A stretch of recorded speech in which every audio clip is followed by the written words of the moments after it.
بسم اللہ الرحمن الرحیم۔ السلام علیکم خواتین، حضرت محمد بکار یوسف، آپ دیکھ رہے ہیں ہمارے یوٹیوب چینل۔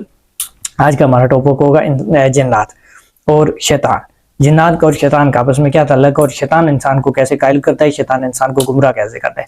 اچھا، حضور اکرم صلی اللہ علیہ وآلہ وسلم نے فرمایا کہ ہر انسان کے ساتھ جب وہ پیدا ہوتا ہے اور ایک جن اس کے ساتھ لگایا جاتا ہے، ہر انسان کے ساتھ وہ ایک جن ہوتا ہے۔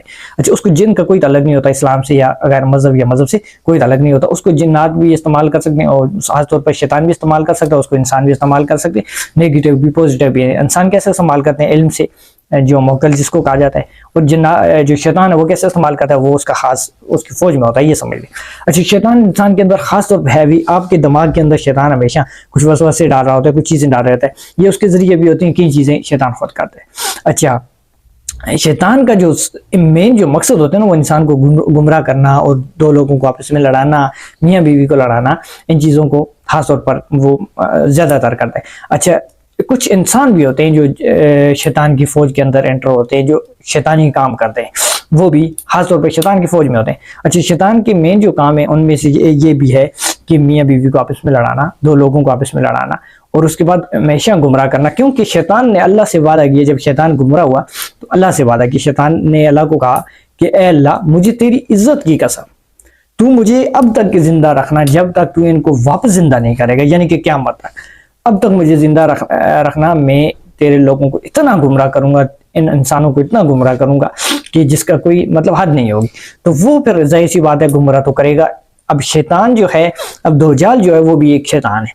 اب اس میں بھی دوسری کوئی رائے نہیں، کیونکہ ہمارا ایمان بھی حضور اکرم صلی اللہ علیہ وسلم نے کہا کہ دجال آئے گا اور اس دنیا پر فساد پیدا کرے گا، اور وہ دجال جو ہے وہ بھی ایک شیطان ہے۔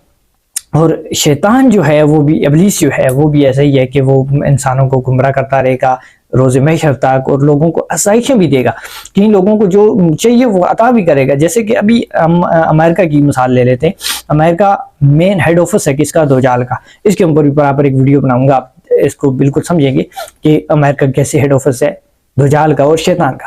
تو امریکہ کے اندر کوئی بھی انسان چلا جاتا ہے، بڑا خوش رہتا ہے، بڑی اس کو سارا کچھ لگتا ہے۔ ابھی کسی کو 10 لاکھ کا ویزا اگر آفر کرتا ہے پاکستان میں، تو وہ بھاگتے لوگ جائیں گے، 10 لاکھ بھی کریں گے، سب کچھ کریں گے، بھاگتے ہوئے کدھر جائیں گے؟ کہ شیطان کے پاس، خاص طور پر امریکہ میں جائیں گے۔ تو ایسے ہی ہے، ہمارے جو شیطان ہے وہ انسان کو آزائشیں بھی دیتا ہے، وہ انسان کو ساری چیزیں پرووائڈ کرتا ہے کہ آپ کو یہ بھی ملے گا، یہ بھی ملے گا، یہ بھی ملے گا، مگر وہ انسان پہ ڈیپینڈ کرتا ہے کہ وہ کتنا مخلص ہے، کتنا وہ اس کے پیچھے بھاگتا ہے، یا کتنا وہ خاص طور پر اپنی حد میں رہتا ہے۔ انسان اور مسلمانوں کو خاص طور پر شیطان سے بچنے کے لیے جو ہے خاص طور پر دعائیں مانگنی چاہیے، خاص طور پر دور رہنا چاہیے، کیونکہ اسی لیے اللہ نے قرآن میں کہا بھی کہ اللہ نے شیطان سے یہ بھی کہہ دیا کہ میں استغفر اللہ کرنے پر انسان کو معاف کر دوں گا۔ ایک دعا ہے کہ استغفر اللہ الذی لا الہ الا هو الحی القیوم واتوب الیہ۔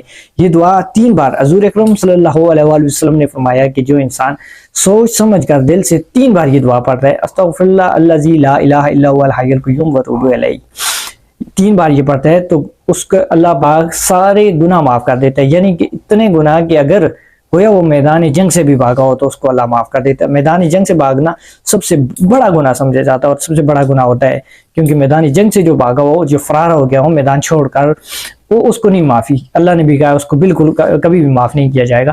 تو حضور اکرم صلی اللہ علیہ وآلہ وسلم نے فرمایا کہ یہ اللہ نے یہاں تک کہ اس بندے کو بھی معاف کر دینا جو میدان جنگ سے بھاگا ہو۔ تو اس لیے ایسی دعائیں جو ہے، ماہ رمضان کا مہینہ بھی چل رہا ہے، پڑھا کریں، جس سے شیطان سے بھی دور رہیں، شیطان سے بھی آپ کو نجات ملے، اور خاص طور پر ایک نیکی کے راستے پر چل سکیں۔